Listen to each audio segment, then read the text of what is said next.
नमस्कार दोस्तों, स्वागत है आप सभी का एक बार फिर से हमारे आचार्य जागेंद्र मिश्रा चैनल पे। दोस्तों, यदि आप अपनी लाइफ में कुछ नया सीखना चाहते हैं तो चैनल को सब्सक्राइब जरूर करिएगा। आज कोई बहुत भाग्यशाली होगा जो 2 मिनट निकाल कर एक बार सुनेगा ये शब्द।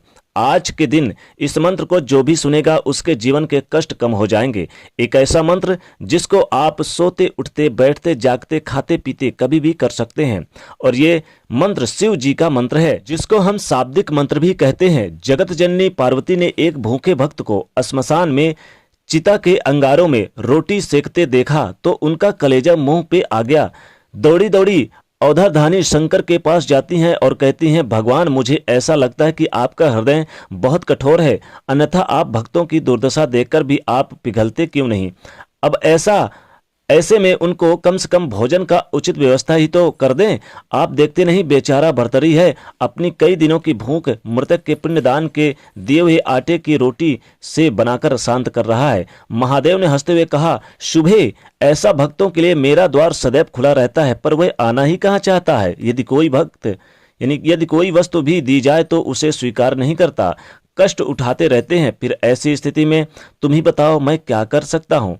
तब माँ भवानी बड़े आश्चर्य से कहती हैं, तो क्या आपके भक्तों को उदर पूर्ति के लिए भोजन की आवश्यकता नहीं है या फिर अनुभव की ही नहीं होती।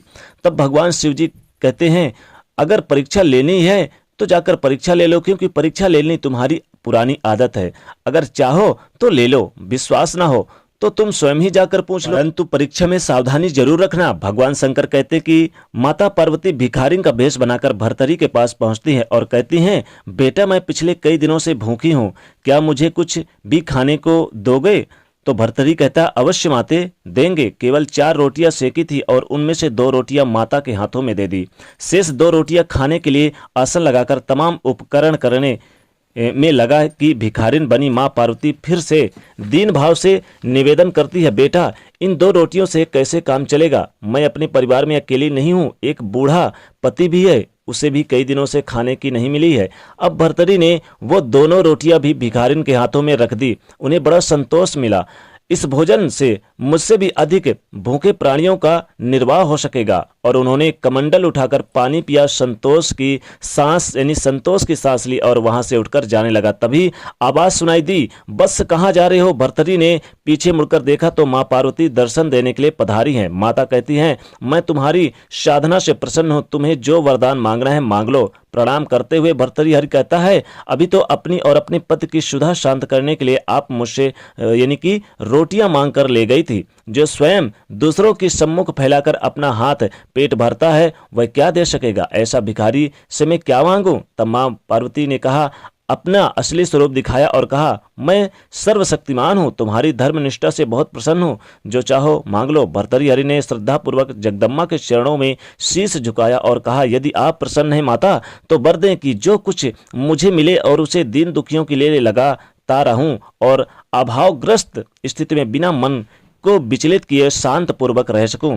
पार्वती जी एवं मस्तु कहकर भगवान के शिव जी के पास लौट गईं। त्रिकालदर्शी शंभु सब देख रहे थे। उन्होंने मुस्कुराते हुए कहा, भद्रे, मेरे भक्त इसीलिए दरिद्र नहीं रहते, उन्हें कुछ मिलता ही नहीं है, और अगर मिलता है तो वो लेते ही नहीं है, परंतु भक्तों के साथ उदारता उनके अंदर अधिक दान करने की रहती है और वो खाली हाथ रहकर भी विपुल संपत्ति वाले से भी अधिक संतुष्ट बने रहते हैं।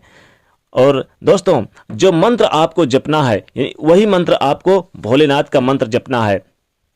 ओम श्री शिवाय नमस्तुभ्यम, ओम श्री शिवाय नमस्तुभ्यम, ओम श्री शिवाय नमस्तुभ्यम, ओम श्री शिवाय नमस्तुभ्यम। इस मंत्र का आपको अगर एक बार भी 2 मिनट निकाल कर सुन ले आज के दिन तो आप बहुत भाग्यशाली होंगे और भोलेनाथ की कृपा आपके घर में सदैव आपके ऊपर पड़ी रहेगी। तो क्या मंत्र है, एक बार फिर से बड़े ध्यान से सुनिएगा।